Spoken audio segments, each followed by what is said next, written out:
Olá, querida amiga Jelly Dias, aqui para compartilhar com vocês a leitura do livro A Dama, Seu Amado e Seu Senhor. Chegamos agora à segunda parte do livro, onde vamos falar de uma das 3 dimensões do amor feminino. É a segunda parte, em que se trata do amado. Capítulo 7. Abraçando outra pessoa. 2 jovens caminham pela praia de mãos dadas. É evidente que se amam. Não estão se agarrando nem agindo de modo inadequado, simplesmente irradiam paz e serenidade. Os olhos deles refletem a harmonia interior. Quando sorriem um para o outro é um olhar de confiança, compaixão e admiração mútua. Essa é uma relação muito especial, difícil de encontrar, mas vale a pena buscá-la. É bem mais fácil descobrir a paixão intensa, arrasadora que explode como um vulcão, libertando a lava ardente que queima as roupas, arrancando os lençóis da cama e deixa os parceiros satisfeitos e ofegantes em doce tranquilidade. Embora esse tipo de paixão possa ser bem estimulante, não indica necessariamente amor. De fato, em alguns casos, até prejudica a nossa capacidade de reconhecer o amor verdadeiro. A paixão pode nos prender e enganar, pode distrair nos nossos sentidos e impedir que percebamos quando um relacionamento está perturbado ou, pior ainda, é perigoso para a nossa saúde emocional e espiritual.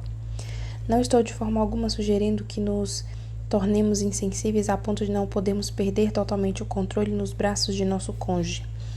Por que iríamos transformar algo tão agradável numa troca clínica de líquidos corporais? O leito conjugal pode e deve ser um lugar para nos envolvermos em brincadeiras eróticas e excitantes. O que preciso destacar é que às vezes escolhemos nossos parceiros porque eles nos atraem fisicamente e depois descobrimos que não há suficiente atração interior para sustentar-nos à medida que vão mudando. E eles mudam. Uma coisa a respeito da vida, caso você viva bastante, é que ela é o grande igualador. Os jovens envelhecem, os que são bonitos perdem em parte a beleza, e as linhas suaves da juventude dão lugar à aparência gasta da maturidade. Quando o relacionamento se baseia na atração física, o que acontece quando a beleza física se vai? O que acontece quando as chamas ardentes passam a ser pouco mais do que um clarão? O verdadeiro amor é mais forte que tudo, e isso pode suportar a passagem do tempo. O verdadeiro amor é como um vinho fino que fica mais doce quando envelhece. Outro dia, uma jovem empurrando um homem numa cadeira de rodas apresentou-se diante da igreja reunida. O corpo do homem era todo torcido e seu rosto uma máscara de permanente sarcasmo. Curvado para a frente na cadeira, ele parecia ignorar onde se achava. Descia os degraus do púlpito para falar com a jovem e saber do que precisavam. Tinha praticamente certeza de que a moça era uma enfermeira que cuidava daquele pobre infeliz, cuja condição o deixara dependente e desfigurado. Abaixei-me até a orelha dela e sussurrei: "O que posso fazer para ajudá-la?" Estava certo de que desejava orações pelo seu paciente. Fiquei espantado quando a moça apresentou o homem como seu marido. Com queixo levantado e lábios firmes, ela declarou que o casal queria fazer parte da igreja. Falou com orgulho, como se ele estivesse ao lado dela com um terno de corte italiano.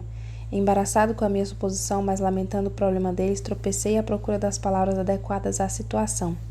Enquanto me demorava em responder-lhe, ela se abaixou para enxugar um fluxo de saliva que escorria dos lábios do marido como um fio de macarrão. Depois de cuidar amorosamente dele, a jovem ficou de pé para continuar o pedido.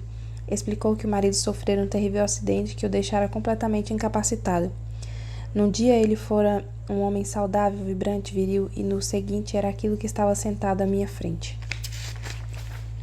Tive de esforçar-me para engolir as lágrimas enquanto me senti primeiro cheio de admiração e depois de respeito por essa mulher que podia amar aquele homem e tratá-lo com tamanho afeto. Eu sabia que ela estava com um homem que não poderia mais abraçá-la, tocá-la ou murmurar em seu ouvido. Sabia que ele não lhe dera palmadinhas enquanto se vestiam para o culto, nem lhe lançara um olhar cheio de promessas de amor e satisfação. Sabia que ele não secara o pescoço dela ao sair do chuveiro, nem beijara sua pele. Sabia que ela precisava cuidar dele enquanto ninguém cuidava dela. Contei essa história para sublinhar que a vida realmente traz mudanças. Quando nos colocamos diante de uma congregação, de um pregador e de Deus, fazemos em alguns minutos votos que talvez tenhamos de cumprir pelos próximos 50 anos ou mais. Fazemos esses votos e nos encaminhamos para o futuro, um abismo de aventuras inesperadas que pode levar ao perigo sem qualquer aviso. Os votos são um cheque em branco que o destino irá preencher à medida que caminhamos juntos pela vida. É bem possível que tenhamos de cumprir esses votos, aqueles que dizem para melhor ou para pior, na riqueza ou na pobreza, na doença ou na saúde. Seremos capazes de cumprir essas promessas em face da calamidade, pobreza ou enfermidade? Todos nós queremos alguém ao nosso lado com quem possamos contar em qualquer situação, boa ou má. Este é o amante que importa. Quase todos pensam que o bom amante é aquele que sabe desempenhar proezas sexuais com grande habilidade e sensibilidade. Isso seria ótimo se passássemos a vida inteira na cama, mas a verdade é que o bom amante não começa nem termina no quarto. O bom amante é aquele que fica quando todos os demais se vão. Não importa se é tão gentil quanto um gato e tão sensível quanto um nervo exposto. Se esse homem não a amar sinceramente, perderá o significado. Amar o corpo não basta. Sua mente e seu espírito também precisam ser cuidados. Que importa se seu homem tem o físico de um Adonis, se ele não a protege numa tempestade? Seus olhos cintilantes não significam nada se não provar que é confiável numa crise. Ó amiga, ser um bom amante é mais do que carícias e beijos ardentes. É a habilidade para prender o vento frio da vida nas mãos quentes até que ele se esqueça sob o seu toque amoroso. Ele se aqueça sob o seu toque amoroso. É ficar ao meu lado até que a luz de meus olhos se apague e beijar meu rosto uma derradeira vez. É a capacidade de ficar comigo até que a máquina pare e o oxigenador deixe de bombear ar em meus pulmões e eu fale uma última vez ou aperte a sua mão. Se você já teve de enfrentar uma verdadeira tempestade, precisará de um amante, mas não do tipo que geralmente procuraria. Um amante do dia e não só da noite. Os amantes do dia são mais difíceis de achar do que o tipo que a apalpa à noite. Se uma tragédia financeira ocorrer, ou pior ainda, uma tragédia física, ele continuará seu amante? Sei que esses são apenas pensamentos sombrios que as pessoas raramente consideram, mas são as realidades da vida. Sei que a palavra amante é usada displicentemente e muitas vezes de maneira errada. Já que estou fazendo uso frequente dela, devo diferenciar entre a minha ideia e o que é sugerido por amante em nossos dias. O termo é amplamente empregado para todo tipo concebível de arranjo sexual conhecido pelo homem. Quando uso a palavra amante, por favor, compreenda. Eu a emprego da mesma forma que Salomão o faz no livro Cântico dos Cânticos. Faço uso dela para descrever a santidade de um indivíduo em um relacionamento conjugal em que há dedicação mútua. Mas essa palavra significa mais do que apenas estar casado. O propósito é descrever os parceiros que seguem o plano divino. Há pessoas casadas que não são amantes. Entre elas estão os adúlteros, os interesseiros, os cônjuges indiferentes. Existem alguns cujas cicatrizes são tão profundas que acham difícil aceitar o plano de Deus. Compreendo isso. Ser um participante ativo num casamento dedicado não é tarefa fácil, e são muitos os que falham nesse aspecto. Só o fato de haver dificuldade em corresponder ao papel não significa que o conceito de matrimônio não significa que o conceito de matrimônio santo seja deficiente. O plano de Deus é perfeito, as suas criaturas é que não são. O que ameaça nossa sociedade é o fato de que muitos se tornaram tão frustrados que alteraram o plano do mestre para adequá-lo à sua própria situação e às suas necessidades. É ilógico, porém, redesenhar o mapa para ajustar-se ao fato de estarmos perdidos. É isso que fazemos quando entramos em pseudos casos de amor. Eles imitam o casamento e, na verdade, zombam dele. Compreendo que muitas dessas pseudo-relações são sinceras e importantes para os parceiros, mas é possível estar sinceramente errado. A palavra de Deus deve ser nosso mapa, devemos segui-la, mas se nos perdermos é preciso lembrar que jogar fora o mapa não nos ajudará a encontrar o caminho de casa. Infelizmente, a maior parte dessa geração reduziu o amor a sexo. Eles não são a mesma coisa. Esses casos que vão e vêm não têm substância duradoura e se parecem mais com vestes frouxas. Esse tipo de roupa é excelente no calor, mas no frio você precisa de algo que aconchegue a pele e impeça que os intempéries a atinjam. É isso que eu quero num relacionamento. e aposto que você também quer o mesmo. Quem gostaria de algo que escorregue como um roupão de banho num temporal de granizo? Quero um relacionamento que me proteja das tempestades da vida. Este deveria ser o ideal de todos. Vamos procurá-lo. É possível que não alcancemos o alvo, mas ai de nós se perdemos completamente de vista o nosso objetivo. O casamento deve durar para sempre, e a única maneira de uma relação sobreviver à incerteza do futuro e aos altos e baixos inevitáveis da vida é ter como fundamento o amor verdadeiro. Como fazer o amor durar? Já observei casais idosos cujas mãos enrugadas e frágeis se entrelaçam enquanto passeiam pelo parque. Esses sobreviventes da vida confirmam a autenticidade do amor dedicado. Eles sobreviveram às dificuldades da vida e suportaram as estações do amor. O amor jovem é como primavera, tudo é fresco e novo, as plantas verdes começam a brotar, surgindo do solo, começando a crescer. O solo é rico e fértil, cheio de potencial para ser cultivado. No verão, o amor está em plena florescência. Flores vibrantes enfeitam os campos e o sol nos envolve em seu calor. No outono, nos acomodamos no conforto. A colheita está madura e chegou a hora de ceifarmos as nossas recompensas.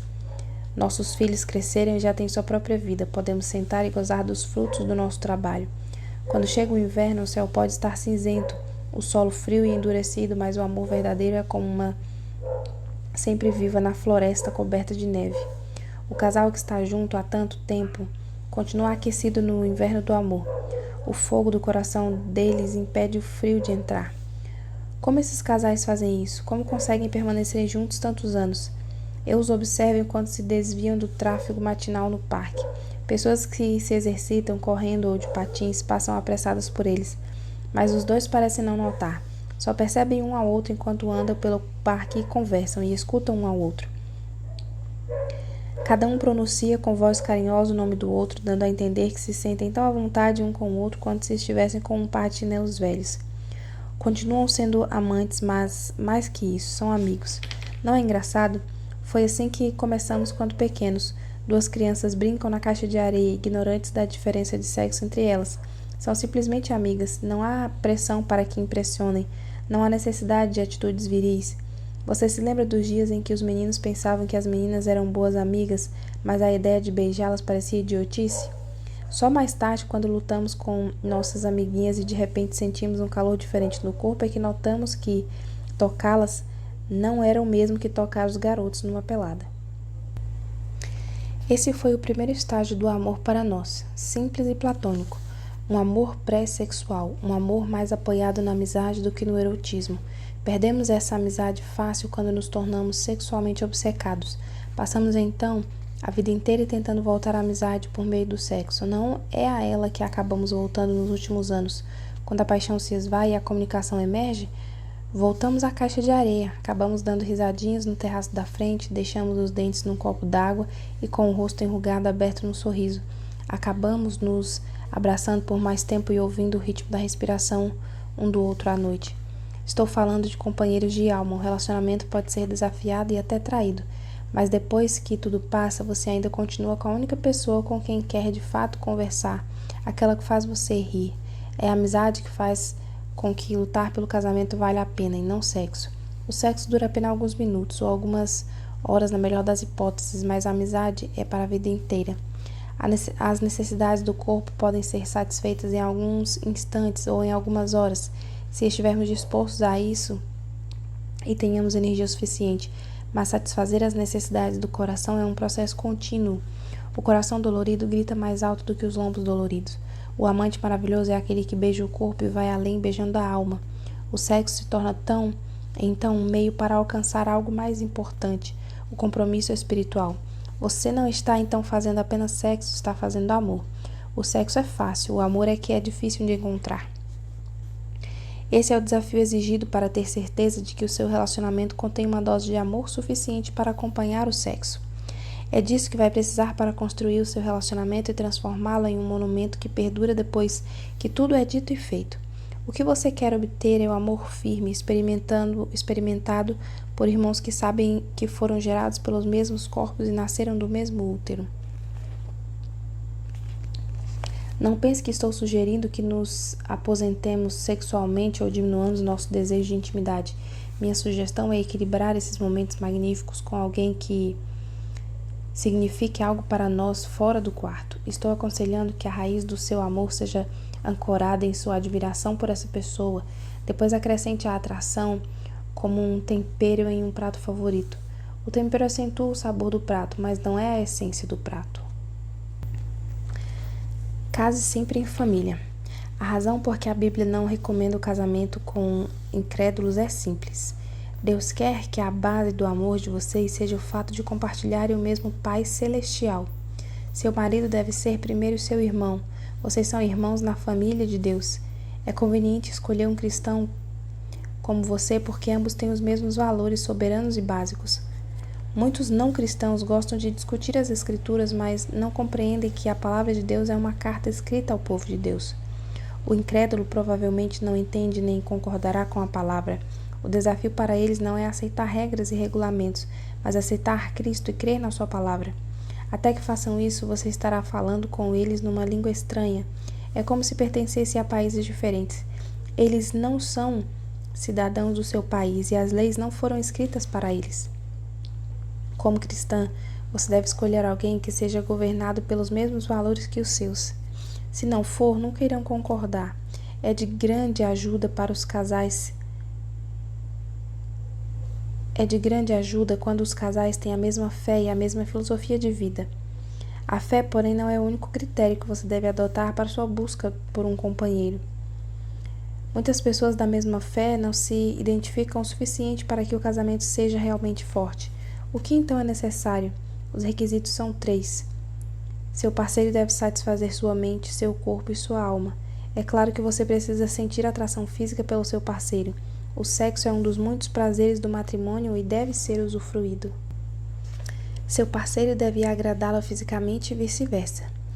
De que vale o prazer físico, porém, se ele não a amar como pessoa e como amiga? Você e seu parceiro devem ter a mesma mente, comunicar-se com facilidade, ouvir-se e gostar da companhia mútua. Por último, vocês devem compartilhar os mesmos valores, irão caminhar juntos pela estrada da vida, dividir o mesmo mapa e seguir na mesma direção. Só quando estes 3 requisitos são satisfeitos é que o casamento tem sucesso. O sexo por si só não basta. Sexo e amor podem permitir que o casamento atravesse a noite, mas é preciso sexo, amor e um Deus comum para fazer com que ele perdure. Então, e só então, a dama, o amado e seu senhor se tornarão um cordão forte bastante para manter o relacionamento. Também, se 2 dormirem juntos, eles se aquentarão. Mas um só como se aquentará?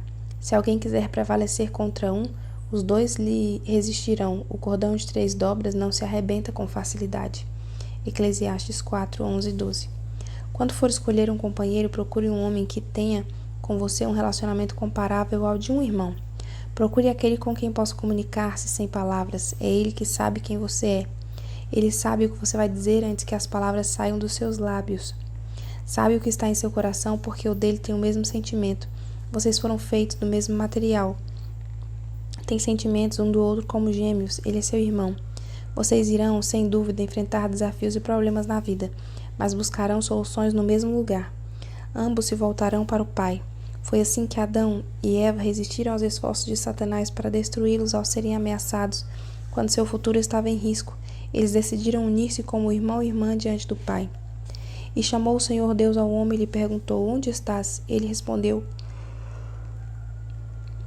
Ouvi a tua voz no jardim, porque estava nu, tive medo e me escondi. Perguntou-lhe Deus: Quem te fez saber que estavas nu? Comeste da árvore do que eu te ordenei não comesses? Então disse o Senhor: A mulher que me deste por esposa, ela me deu da árvore e eu comi. Disse o Senhor Deus à mulher: Que é isso que fizeste? Respondeu a mulher: A serpente me enganou e eu comi. Gênesis 3, 9 a 13. Eles parecem 2 crianças roubando a lata de biscoitos. Ficam embaraçados e perturbados diante do Pai. Conseguiram, porém, mostrar firmeza por compartilharem a mesma filosofia de vida. Eram irmão e irmã, feitos do mesmo barro. O mesmo Pai que criou Adão formou Eva. Em resumo, os 2 chamam Pai ao mesmo Deus. Adão e Eva puderam ficar diante de Deus e pedir perdão. Eles sabiam que haviam pecado, compartilhavam as mesmas regras, o mesmo sentimento de certo e errado. O casamento não pode sobreviver quando os parceiros não praticam os mesmos padrões morais. Como é possível corrigir um problema moral quando um de vocês acha que não há problema? Lembre-se, você deve casar-se com seu irmão, pois mais erótica que seja a sua relação, permita sempre que o amor fraternal continue. Todos os outros sentimentos virão e irão embora como fluxo e refluxo das marés do oceano. O amor fraternal perdura. Lembre-se, você deve casar-se com seu irmão. Por mais erótica que seja a sua relação, permita que o amor fraternal continue. Todos os outros sentimentos virão e irão embora como o fluxo e o refluxo das marés do oceano. O amor fraternal perdura. A paixão sobe e desce de dia em dia, de momento em momento. Não seria natural sentir uma paixão avassaladora o tempo todo. Isso é tão pouco natural quanto comer 24 horas por dia. A cobiça é a agulha da paixão e geralmente indica uma ferida que está procurando cura mediante o remédio errado. Um relacionamento saudável contém diversidade, muda continuamente. A única coisa que dá estabilidade é construir o relacionamento baseado na amizade. A paixão vem e vai. As dificuldades podem fazer o casal vacilar. Mas em meio a tudo isso, eles são amigos. A verdade é que todos enfrentaremos conflitos. Mas quando isso acontecer, se estivermos unidos pelo mesmo Pai, a correção não será difícil. O relacionamento de Adão e Eva não é o único no livro de Gênesis a refletir esse conceito. Por outro lado, ela de fato é também minha irmã, filha de meu pai e não de minha mãe, e veio a ser minha mulher. Gênesis 20:12. Abraão tentou enganar seu hospedeiro dizendo que Sara, sua mulher, era sua irmã. Na verdade, Sara era sua meia-irmã, embora isso seja reprovável hoje, era uma prática comum na época. Os personagens da Bíblia no Antigo Testamento sempre insistiam em que os filhos se casassem com parentes consanguíneos por saberem que a família era um elo forte que se perpetuaria por meio da mesma fé e da mesma filosofia de vida. Mas talvez a frase filha de meu pai se refira igualmente ao fato de que ela também era filha de Deus. Sara era meia-irmã de Abraão pelo sangue, mas sua irmã na fé. Era sua irmã e sua esposa. Por favor, não me entendam mal. Não estou sugerindo que nos casemos literalmente com nossas irmãs biológicas. Isso seria incestuoso e deplorável. Só quero que você compreenda que no começo os relacionamentos mais fortes, mais duradouros eram aqueles em que ambos os parceiros eram filhos de Deus. Antes de passarmos para outros assuntos, quero insistir com você sobre a verdade relativa ao amor e ao sexo. É simplesmente esta. O sexo é apenas uma sombra do amor. A verdadeira intimidade ocorre quando o corpo já está gasto e o afeto permanece. O laço que prende os corações é que promove o sentimento de aceitação e não o envolvimento carnal. Todos queremos aceitação. Poder ficar com outra pessoa sem preocupar-se com o desempenho nem com a necessidade de impressionar. Saber que estamos com um amigo, isso é ser realmente amado. Os homens principalmente precisam de um lugar onde possam fugir das exigências de manter uma imagem. Ansiamos por um lugar de descanso, repouso da pressão de sermos obrigados a desempenhar constantemente e a ser julgados não pelo que somos, mas pelo que fazemos. Quando sabemos que somos amados pelo que somos, nos tornamos mais saudáveis mentalmente e nos expressamos com maior intimidade. Por quê? Porque nos sentimos livres do medo da rejeição e da ansiedade de mostrar desempenho. Somos maridos, protetores, amantes, mas às vezes queremos rir e ser apenas irmãos. Quando deixarmos de impressionar como grandes maridos ou de atuar como grandes amantes, ou nos tornarmos pouco eficientes como protetores, permitam pelo menos que nos sintamos seguros no conhecimento de que sempre seremos irmãos. Quando tudo mais falhar, que permaneça o amor fraternal.